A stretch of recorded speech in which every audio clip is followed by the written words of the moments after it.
Բարև ձեզ Factor TV հյուրը ուժեղ Հայաստան դաշինքի ընտրված պատգամավոր Էդգար Ղազարյանն է, ողջույն, պարոն Ղազարյան, ԿՊ-ն արդեն որոշել է ում է առաջադրելու ազգային ժողովի նախագահի, փոխնախագահների, հանձնաժողովների պաշտոններում, իսկ դուք ուժեղ Հայաստանը այս պայծրությամբ գոնե լուռ է, հրաժարվելու եք այդ բոլոր պաշտոններից, այդ պատճառով եք ինտրիգը պահում, թե ունեք որոշումներ ժողովրդից թաքուն եք պահում, պարոն Ղազարյան։ Մենք ուղղակի օրենքով ենք առաջնորդվում եւ տրամաբանությամբ, որովհետեւ կուսակցությունների մասին սահմանադրական օրենքը իրավունք չի տալի կուսակցության ղեկավար մարմիններին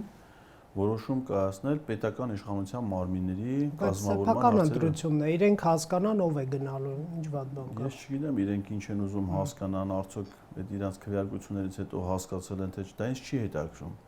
Ես դες մեր երկրի օրենսդրությունն եմ ներկայացնում։ Ազգային ժողովի նախագահի, փոխնախագահների պաշտոնում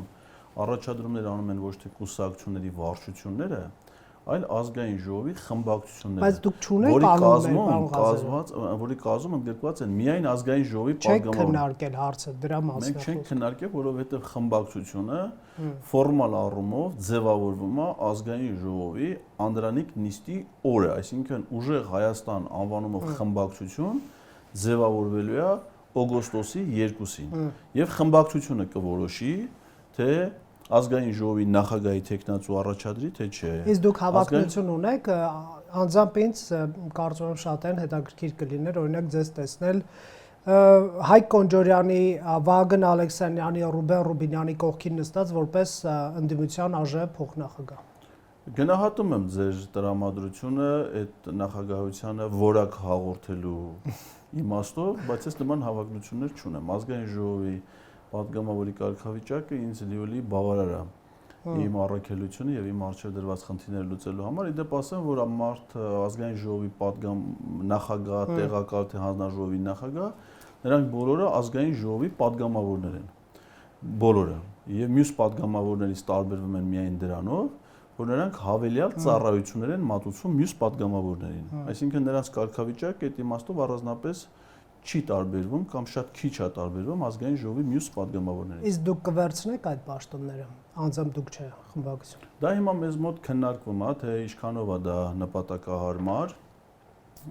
մեր խնդիրների տեսանկյունից։ Տարբեր կարծիքներ կան, կա նաև մասնագիտական կարծիք, որ դա նաև պարտականություն է առաջադրումներ անելը, դոնթի բանաձևը որ սահմանում է, այսինքն խմբակցությունը պարտավոր է նաև առաջադրում անի, անկախ դրանից կընտրվի թե չէ։ Բայց ԿՊ-ն եթե նկատեցիք այս հուլիս ամսին նախորդ գումարման ավարտող ազգային ժողովը արտահերթ նիստում ազգային ժողովի կանոնակարգ սահմանադրական օրենքում փոփոխություն կատարեցին, որ երկու անգամ ընդդիմության կողմից առաջադրված տեխնացուի չընտրվելու դեպքում անցնեն օրակարգի հաջորդ հարցերին։ Ես դες պիտի հիշեցնեմ 21 թվին, այսինքն եթե չառաջադրեք եւ այլն, միևնույն է, այո, կամ կարող նաև չընտրեն։ Տեսեք 21 թվին Հայաստան դաշինքը առաջադրել էր Իշխան Սաղաթելյանին, թե իրանք երկու անգամ չընտրեցին Իշխան Սաղաթելյանին։ Անհրաժեշտ թվով քվեներ չտվեցին։ Եւ անցնելու են առաջ, եթե ձեր հիմա ասենք, եթե երրորդ անգամ էլ չընտրեին, պիտի չեն կարող անցնեին օրակարգի հաջորդ հարցերին։ Դրա համար ստիպված ընտրեցին։ Հիմա որպեսզի իրանք ստիպված ընդդիմադիր որևէ տեխնացուի ընտրության խնդրի առջև չկանգնեն, նման որոշում են կայացրել, որ անցնեն օրակարգի հաջորդ։ Անձամբ ձեր տեսակետը դուք պետք է ԱԺ փոխնախագահ հանձնաժողովի նախագահներ առաջադրեք։ Ես հիմա հրապարակային չեմ հայտնի իմ կարծիքը, որովհետև մենք ներքին քննարկումներ ունենք, այդ ներքին քննարկումների ժամանակ ես այդ կարծիքը հայտնում եմ։ Բայց քահարգեմ են որոշումը, որի վերջո կկայացվի։ Մեծ կարևորությունը անկեղծ ասած չեմ տալի։ Նորից եմ ասում, ազգային ժողովի նախագահի տեղակալը ազգային ժողովի պատգամավորից գրեթե չի տարբերվում։ Նրա միակ տարբերությունն այն է, որ ազգային ժողովի նախագահի բացակայության ժամանակ ինքը պիտի նիստեր նախագահի։ Նիստեր նախագահել է դի չի նշանակում, որ ինքը որոշումներ է կայացնում։ Հասկանալի է, տեսեք, անցնենք առաջ շատերից կարելի է լսել վատատեսություն այս ազգային ժողովի կազմի նկատմամբ դիմությունը ԿՊ-ին է, այսպես քննադատում ձեր նկատմամբ, ձեր ուժի նկատմամբ էլ կան քննադատություններ, որ ի տարբերություն նախորդ ԱԺ-ի ընդդիմությունների պատիվ ունեմ եւ Հայաստան դաշինք դուք ձեր ուժը անձամբ պակաս գաղափարական ուժ է, դուք Սամվել Կարապետյանի կապիտալի շուրջ համախմբված ուժ եք, ոչ գաղափարական եք, անփորձ, ովքեր չեն կարող ԿՊ-ն արդյունավետ ընդդիմություն լինել, ինչպես կպատասխանեք նման քննադատին։ Անհիմն տեսակետներ են, կարծում եմ մեկնաբանության ոչ արժանի։ Ցանկացած քաղաքական կուսակցություն, որ ձևավորվում է, ունենում է հստակ գաղափարախոսություն, հստակ ծրագրեր եւ ամենևին պարտադիր չի, որ կուսակցություն ունենա տասնամյակների փորձառություն։ Իսկ որ գաղափարական ընդհանրությունը միայն պարոն Կարապետյանի կապիտալն է, այդ հարցը ոնց կպատասխանեք։ Ով ասում է, կուսակցությունը ունի հստակ ծրագիր, ուժեղ Հայաստան դաշինքը իր հերթին ունի նախընտրական ծրագիր, որ ունի հստակ պատկերացումները։ Սամվել Կարապետյանը մեր կողմից, բոլորիս կողմից անվերապահ հեղինակություն վայելող գործիչ է, ընդ որում ոչ միայն կուսակցականների թիմակիցների, այլև մենք տեսանք նաև լայն հասարակության։ Բայց էլի անձի շուրջ չի ձեր ուժը, տեսեք, դուք պարոն Կարապետյանի անունը տվեցիք, ոչ թե գաղափարախոսություն։ Պատահական մարդ չի, այսինքն ես ընդունում եմ, որ ուժեղ Հայաստան նոր ստեղծված կուսակցություն է, բայց այդ նոր ստեղծված կուսակցությունը իր շարքերում ունի նաև շատ ճանաչված որոշակի փորձառություն անցած գործիչներ։ Իսկ որ շատերի աչքը նրա փողի վրա է, դրա մասին ինչ կապ ունի նրա փողը։ Փողը ընդհանրապես չէ որ փողի շուրջ ստեղծված կուսակցություն։ Ես դա անհիմն անմիտ մեկնաբանություն եմ համարում, որովհետև փողը քաղաքական հարաբերություններում չի կարող գործ ունենալ, որովհետև կուսակցությունների մասին օրենքը, ընտրական օրենսգիրքը, ինչպես նաև հակակոռուպցիոն կարգավորումները սահմանափակումներ ունեն կուսակցությունների ֆինանսավորման, նվիրատվությունների, գործունեության, ֆինանսիկան, անկախ դրանից թե կուսակցության հիմնադիր ինչքան փող ունի, չի նշանակում որ ամբողջ փողը տրվում է կուսակցությանը եւ կուսակցությունը դրա գործունեություն է ծավալում։ Կուսակցությունը կարող գործունեություն ծավալի միայն օրինական ախտորից։ Իսկ ծրարներով փող չեն տալիս ձեզ։ Ծրարներով։ Չէ, չկա այդպեսի բան։ Լավ, դուք հակառակը մենք ենք որպես կուսակցության անդամներ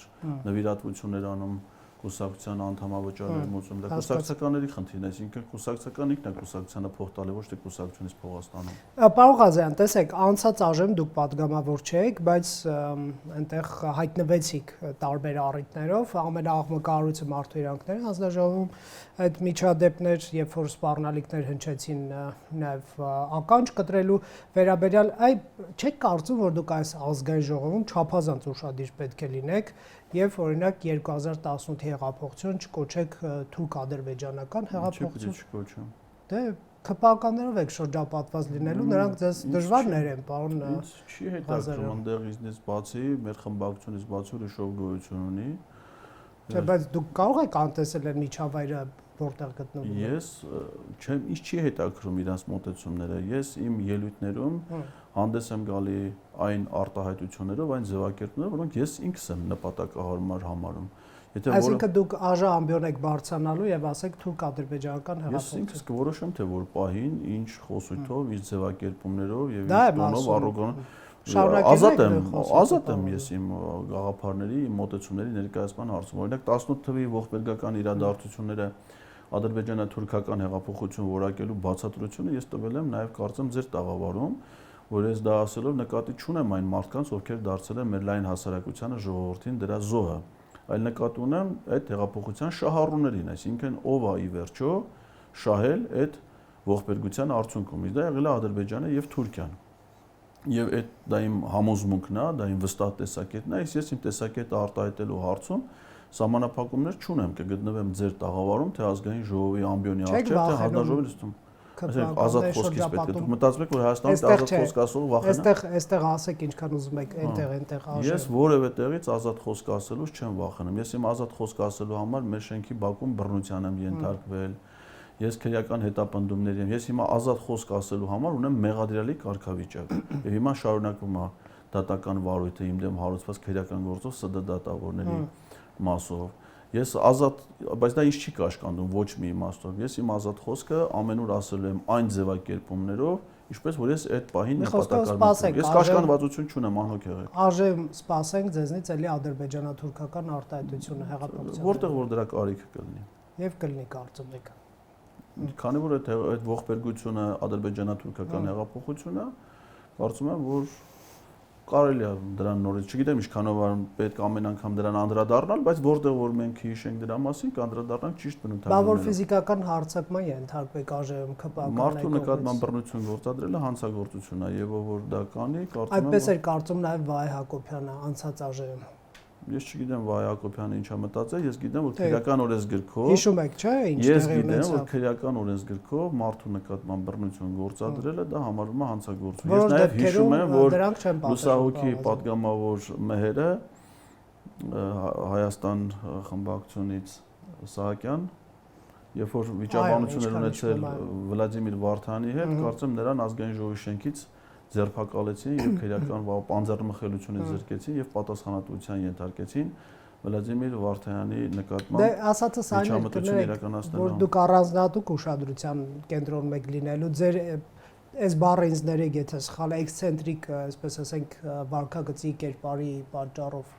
Դրա համար է ասում եք գուցե ավելի Ես շատ հավասարակշռված գործիչ եմ եւ կարծում եմ որ դուք ինքներդ կարող եք եւս մեկ անգամ համոզվել ձեր կողմից վկայակոչված մարդու իրավունքների պաշտպանի հանրաժողովի նիստի կադրերը դիտելուց առաջ, որտեղ որ խմբային խուլիգանական վարքագիծ էին սաբերում ԿՊ խմբավորման անդամների նկատմամբ, իդեպ նրանցից երկուսը Արթուր Հովանեսյանը եւ Ռուստամ Բաքոյանը դատանի որոշմամբ ստիպված են եղել ինձնից ներողություն խնդրել եւ չեն կատարել դատանի որոշումը, ինչի համար երկուսի պարագայում էլ հիմա քրեական վարույթ է նախաձեռնված։ Նենց որ ես ինձ շատ լավ եմ կարողանում դրսևորել ցանկացած իրավիճակում, ես ունեմ բազմամյա փորձառություն տարբեր ոլորտներում, այդ թվում դիվանագիտության ոլորտում, այդ թվում նաեւ մանկավարժության ոլորտում, մի քիչ ունեմ սահմանափակ կարողություններ կենթանավարժության ոլորտում, բայց հուսով եմ որ դրա գործատության կարիքը Տաշիր արենա չեք այցելել ընթացքում չի լինի։ Տաշիր արենայում կենթանավարժությունը չի, հիմա կենթաների մասնակցությամբ կրկեսային միջոցառումներ չկան, իսկ ազգային ժողովում կարծում եմ դրա կարիքը չի լինի։ Չի լինի։ Հաշտ կաշխատեք ԿՊ-ի հետ։ Մենք ԿՊ-ի հետ աշխատելու խնդիր չունենք, մենք աշխատելու մեր ժողովրդի հետ, մենք Բայց ԿՊ-ի շնորհիվ չի որ մենք այնպես եք խոսում, ոնց որ դուք եք լինելու եւ Հայաստան Դաշինքը ԿՊ էլ կա, չէ՞, պարոն Ղազարյան։ Որոշ հարցերում կոմպրոմիսի պետք է գնալ։ Կարա չլինի նշանակում ԿՊ։ Պարոն Անանյան, ազգային ժողովի յուրաքանչյուր падգամավոր առանձին վերցրած քաղաքական գործիչ է, որը սահմանադրության ներկայացնում է ողջ ժողովրդին եւ հանդես է գալիս իր խղճով համոզմունքներից ելնելով։ Հիմա այդ որ ասում եք ԿՊ, դες պատահական չեմ համարում, դուք ողջամիտ է ձեր դատողությունը, որ իրանց որպես ոչ թե անհատներ եք դիտարկում, այլ որպես մի խմբավորում, մի լոտ, մի երամակ, չգիտեմ, մի Եկեք չվիրավորենք, եկեք կգան ձեզ կվիրավորեն, ես ուզում ես ձեր բանը, ասեք խմբային է, անհատական չի ձեր դիտարկումը։ Նրանց նկատմամբ, ասեք ԿՊ։ Իրանք ասեք, իրանք տեսեք ձեր հարցադրումը, իրանք մի ամբողջություն են, դե անհատներ, հիմա ասեք թե դուք փաստորեն բացառում եք, որ նրանց մեջ կարող է լինել մի հատ ողջամիտ մարդ, որը լսելով որ որևէ մեկն ասում է որ 18 թվի ողբերգություն ադրբեջանա-թուրքական հեղափոխություն է, դա ինքը սկսի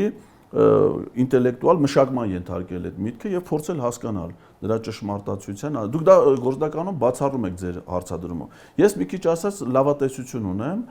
որ այս 5 տարիների ընթացքում մեզ կհաջողվի այս խմբավորումից առանձնացնել մարդկանց, որոնք որ կգործեն ոչ թե խմբային շահերից ելնելով, այլ Հայաստանի Հանրապետության շահերից ելնելով, ինչին ծառայելու համար երթում պետքա տան օգոստոսի 2-ին։ Բայց կա հակառակ տեսակետը, որ ձեր ուժն է փլուզվելու, ոչ միայն անցնելու է ԿՊ-ի կողմ, դե ասացի, ոչ գաղափարական ուժ լինելու։ Դե ձեր ասածը ხო չի նշանակում, Իմ պնդումը չի պարոն Ղազարյան։ Ձեր մեջբերումը ես էլ ասացի, որ դա անհիմն եւ անմիտ տեսակետ է, եւ գործնականում, եթե եղել են դեպքեր, երբ որ քաղաքական դաշտից փոփոխություններ են եղել, զանգվածային հատկապես դրսևորումները, դա միշտ գործնականում եղել է իշխանական խմբակցություններից դեպի ընդդիմադիր դաշտ։ Այդպես եղել է, երբ որ հանրապետություն խմբակցությունից բազմաթիվ падգամավորներ լքեցին։ Ղազարյան, Գեգամ Նազարյան։ Դրանք բացառիկ դեպքեր են։ Բացառիկ դեպք, նույն ձևով Հովիկ Ասլանյան, Հակոբ Ասլանյան եւ Ընդդիմության վարչապետի տեխնացիոն Իրանք առանձին նախաձեռնություն ցուցաբերեցին վարչապետի, ինչը նշանակում է ընդդիմադիր դաշտ անցան։ Հիմա իրանք պարտադիր չի, որ հիմա այն ժամանակ էլ ին բերած օրինակով, երբ որ հանրապետություն խմբակցությունից բազմաթիվ падգամավորներ դուրս եկան, նրանք չմիացան այդ պահին խորհրդանում գտնվող ընդդիմության, այլ ստեղծեցին երկրապահ падգամավորական խումբը, որը իր թվով ավելի մեծ էր, քան մինչ այդ ձևավորված հանրապետություն խմբակցությունը։ Նույնը 18 թվի ողբերգության ժամանակ, որը մենք կոչում ենք ադրբեջանա-թուրքական հեղափոխություն։ Ինչքան թվով падգամով, մինչև Նիկոլ Փաշինյանի վարչապետ ընտրելը Հայ-Հեղափոխական Դաշնակցությունը ու Բարգավաճ Հայաստան կուսակցությունը հանրապետական կուսակցության հետ քաղաքական կոալիցիա էին ստեղծել։ Եվ Սերժ Սարգսյանին ընտրել էին Հայաստանի վարչապետ։ Ընդամենը մի ամիս հետո նրանք Նիկոլ Փաշինյանին ընտրեցին Հայաստանի վարչապետ։ Դա փաստ է թե չէ։ Հանրապետականներն էլ, որոնք Սերժ Սարգսյանի հորդորով Փաշինյանին ընտրեցին։ Այո, այնքան թվով, ինչքան որ անհրաժեշտ էր, բայց դա եղել է, չէ։ Դա որտից է եղել։ Իշխանությունից են, չէ, գնացել դեպի Ինդիման։ Այդ ժամանակ Նիկոլ Փաշինյանը ամենափոքր խմբակցության ղեկավարն էր, երկխմբակցության ղեկավարն էր։ Ճիշտ է։ Որ ուներ ընդամենը ոչ թե 29, այլ ընդամենը 7 падգամով։ Այո։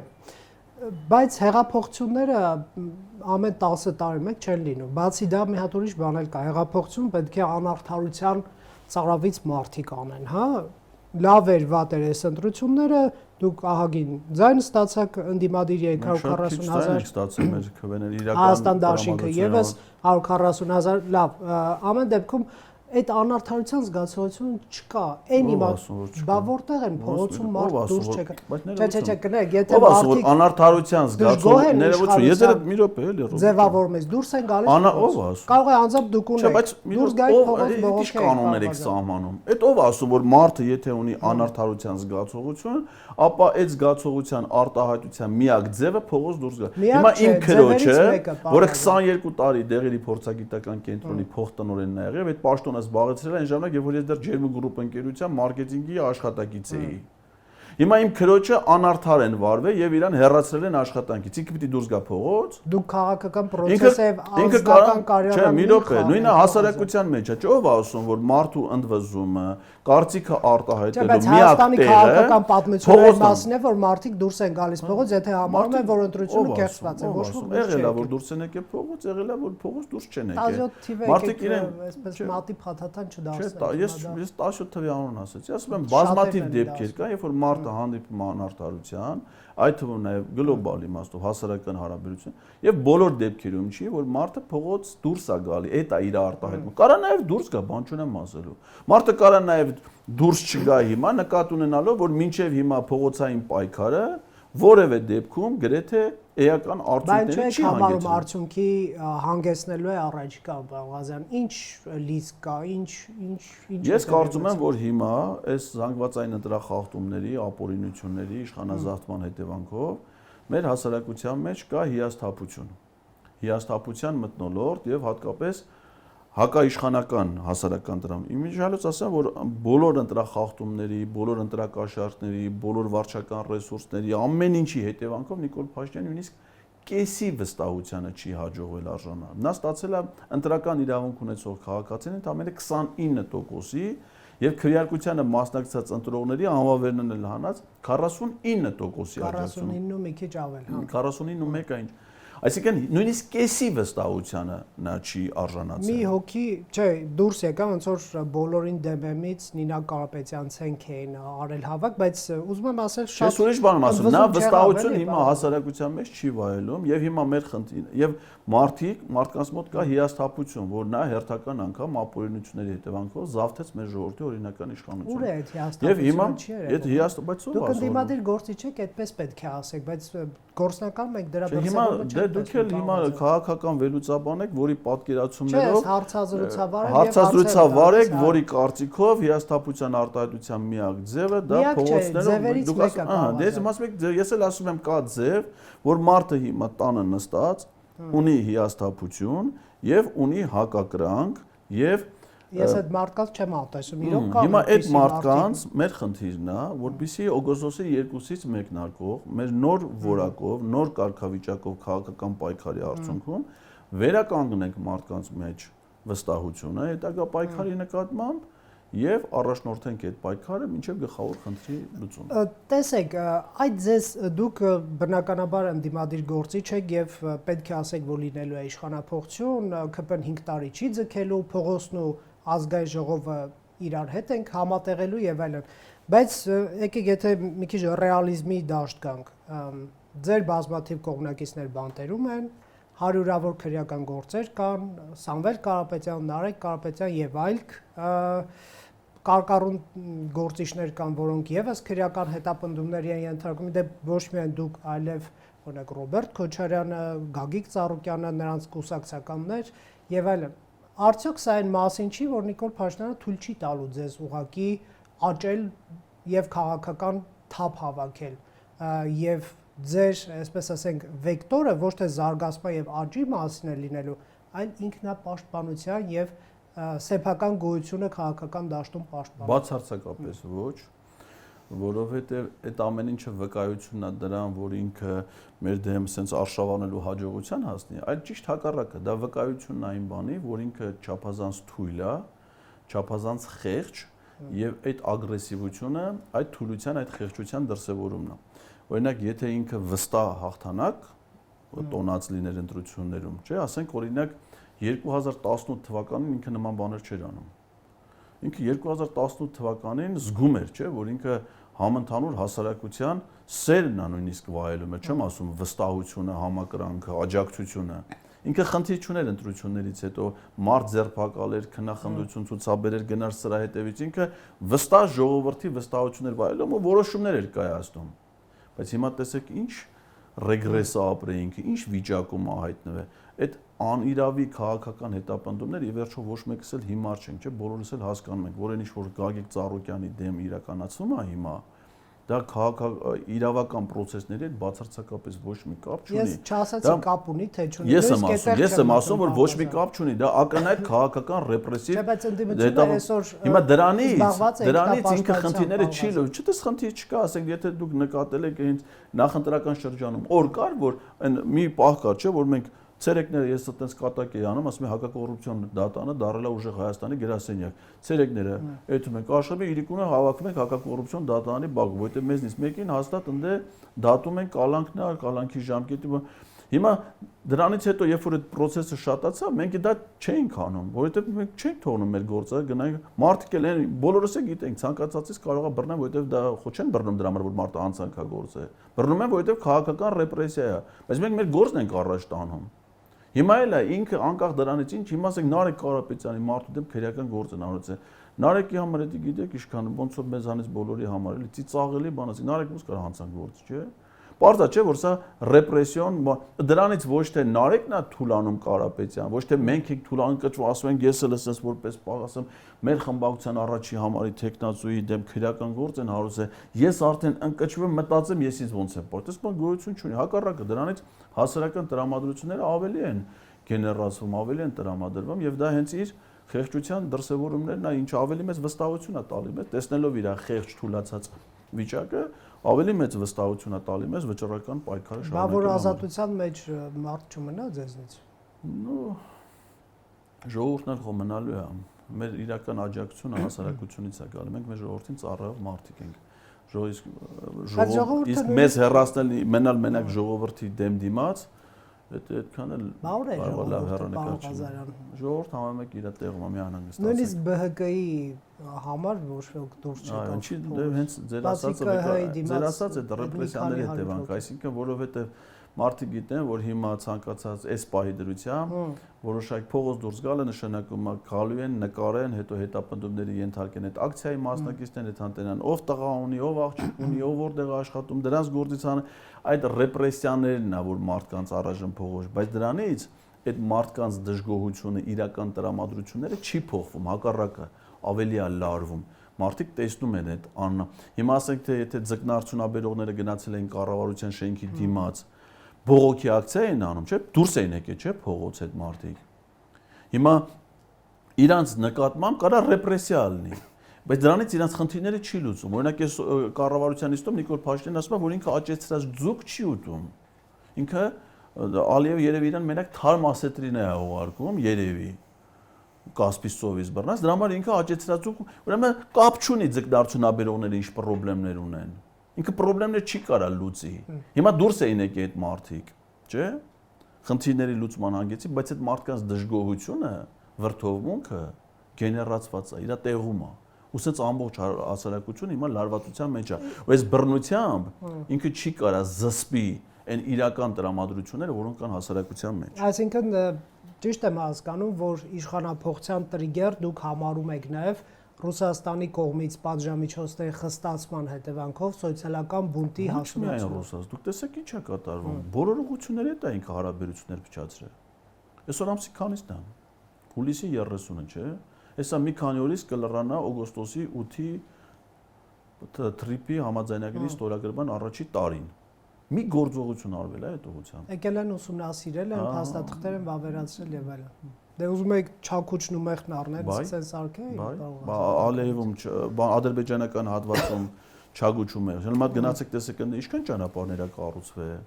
Ինչքան երկաթգծի քանի կիլոմետր է։ Ձեր ասածը ուղղակի։ Այսինքն ինքը ասածս ինչի մասին է։ Ինքը հետ էլ է փչացրել։ Ինքը չի կարողանում հարաբերություններ զարգացնի Միացյալ Նահանգներ։ Դուք մտածում եք Եվրոպական միության հետ պրոբլեմ չկա, այս նորմալ, ասենք եթե Մարտակոսը ջեմա սարքի, ուրեմն սա խնդիրները լուծվա, այդ մի երկու բանկա ջեմը այդ խնդիրները չի լուծում։ Լուրջ խնդիրներ կա Եվրամիության հետ հարաբերությունը։ Ինքը ընդհանուր առմամբ բոլոր ուղղություններով հայտնվել է փակուղի վիճակում, չի կարող այս երկիրը աշխատում, պարոն Ղազարյան, իր հետ են աշխատում։ Այսինքն ինչ են անում որ աշխատում։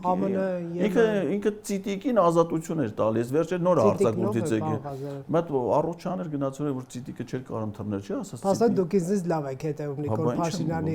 ռիլերն ու ֆեյսբուքյանը։ Բայց ծիտիկով էր զբաղված, գիրքեր։ Դուք ջղայնիկ եք դնում, թե այլ ջուր։ Չեմ արձագանքում։ Չեք արձագանքում։ Երբեմն գաղտնի հետևում եք նրան։ Գաղտնի չի, հրապարակային գործունեությունն է։ Երբեմն նույնիսկ սկրին եմ անում իմեջի վրա, օրինակ այսօրվա այդ իր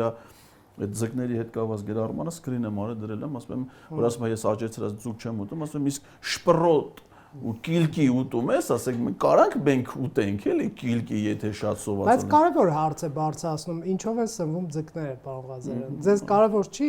բնական թե անբնական հավելումներ են կամ չգիտեմ կերը։ Իրացանվելն է կարևոր։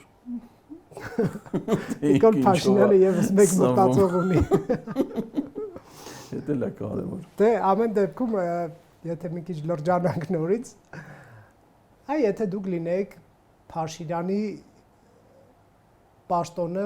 զբաղեցնողը, վարչապետ։ Ուզում եմ ասել Փաշինյանի տեղը հասկացա, որ մեկնաբանություններ կան։ Պուտինին ինչ կպատասխանեք, ասում է հարաքվե արեք ԵՄ կամ ԵՏՄ։ Ես կարծում եմ, որ Պուտինի հայտարարությունը դա Հայաստանի իշխանության բացակայության մասին է։ Ոնց կարա այլ երկրի ղեկավար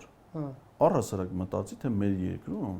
հանրաքվե պիտի լինի, թե չէ։ Դες մա չի կարա լինի։ Նայեք Հայաստանը հիմա ինչ վիճակում է Նիկոլ Փաշինյանը դրել,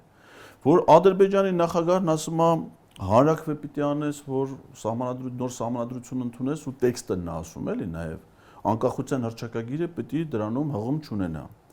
ԵԱՏՄ-ը մենակ Պուտինը չի միջայլոց։ ԵԱՏՄ բոլոր երկրների ղեկավարները բացի Հայաստանից մայիսի 28-ին հայտարարությամբ են հանդես եկել։ Բոլորի կարծիքն է, նաև ասենք Ղազախստանի նախագահի կարծիքն է, Բելարուսի նախագահի կարծիքն է, որ Հայաստանում պիտի հանրաքվե լինի։ Բայց մեր երկրի սահմանադրությամբ եւ հանրաքվեի մասին սահմանադրական օրենքով հանրաքվեի մասին որոշումը կայացնում է ազգային ժողովի 2/3-ը եւ սահմանված են այն հարցերը, որոնք կարան դրվեն հանրաքվեի։ Այն որ մեր փոխարեն ուրիշ երկրի ղեկավար առհասարակ հանրաքվեի հարց է բարձրացնում, այդ նշանակում է, որ Նիկոլ Փաշինյանը մեր պետականությունը վերացրել է։ Չի կարա Ռուսաստանի նախագահը կամ Ղազախստանի նախագահը մտածի, որ Հայաստանում պիտի հանրաքվե լինի։ Առավել եւս որ դրա կարիքը ընդհանրապես գոյություն չունի։ Հայաստանը միջազգային կազմակերպ ցանկացած երկիր, երբ որ անդամակցում է միջազգային կազմակերպությունների, այդ պայմանագրերը խորհրդանով վավերացվում են։ Վերպետական միջազգային կազմակերպությունների անդամակցության պայմանագրերը պարտադիր վավերացման ենթակա են։ Եթե վավերացվում է, նշանակում է դա մեր օրենսդրության մաս է կազմում, այսինքն մեր պետությունը եւ նրա իշխանության ներկայացուցիչները այդ կազմակերպության կանոնադրությամբ սահմանված պարտականությունները պիտի կատարեն։ Հիմա եթե Հայաստանը Եվրոպայի խորհրդի անդամ է, ԵԱՀԿ-ի անդամ է, ՄԱԿ-ի անդամ է, ԵԱՏՄ-ի անդամ է, ԱՊՀ անդամ է, մի քանիսը թվարկեցի, չէ՞։ Ուրեմն ինքը որպես կազմակերպության անդամ, այդ կազմակերպության հետ իր կանոնադրական խնդիրները պիտի կատարի, անվերապահորեն։ Եվ նաև օգտվի այն առավելություններից, որ այս կամ այն կազմակերպության անդամակցելուց երկիրը ստանում է։ Հիմա եթե Հայաստանը մինչև Նիկոլ Փաշինյանի վարչապետ գալ եղել է ԵԱՏՄ-ի անդամ։ Ինքը եկել է Հայաստանի վարչապետ, 8 տարի Հայաստան եղել է ԵԱՏՄ, որևէ խնդիր չի առաջացել, ոչ սահմանափակումներ են եղել, ոչ ներմուծման, ոչ Ու մեկ էլ հանկարծ հիմա է խնդիր առաջանում, ու խնդիր առաջանում է ոչ թե ԵԱՏՄ-ում ընդհանրապես ԵԱՏՄ-ում, այլ մենակ Հայաստանում, այդտեղ ասենք ԵԱՏՄ-ի բարձրագույն խորհրդի նիստը չի քննարկում, ասում թող Ղազախստանում հիմա հանրակրվե անեն, որոշեն իրան, որովհետև Ղազախստանը որպես ԵԱՏՄ-ի անդամ նորմալ իր պարտավորությունները կազմակերպությունում կա, իդեպ ասեմ Ղազախստանը ԵՄ-ի հետ առանձին համաձայնագիր ունի հարաբերությունների զարգացման։ Իսկ այդ խնդիրները ինչու են առաջացնում։ Դա ինքն է առաջացնում, արհեստական կերպով ինքը չկարողանալով վարել նորմալ արտաքին քաղաքականություն, ինքը խնդիրներ առաջ, իսկ եթե ինքը խնդիրներ առաջացնող է, ինչ տարբերություն ինքը հիմա ԵԱՏՄ-ի հետ առաջացնում, թե հետո Եվրոպայի խորհրդի հետ առաջացնելու, թե հետո ԵԱՀԿ-ի հետ, բոլորի հետ էլ առաջացնելու, ինքը չի կարողանում այս երկիրը ղեկավարի, ոնց բացատրենք մենք մեր ժողովուրդ։ Ու դա իր չկարողանալն է շատ օբյեկտիվ պատճառներ ունի։ Մարդը ոչ բարձրագույն կրթություն ունի, ոչ աշխատանքի փորձ ունի, նախկինում դատված։ Ասեք, դες մարդուն որ կազմակերպության ղեկավար։ Բայց կողմնակիցներ են դատվելու, դատվում են։ Չէ, բայց դե Իրան ուրիշ բան է համար է դատվել։ Շնորհակալություն զրույցի համար, պարոն Ղազարյան, կհետևենք ձեր падգամավորական գործունեությանը եւ ելի կհրավիրենք, ինչպես մյուս падգամավորներ, Factor TV-ում հյուրընկալել ենք Էդգար Ղազարյանին։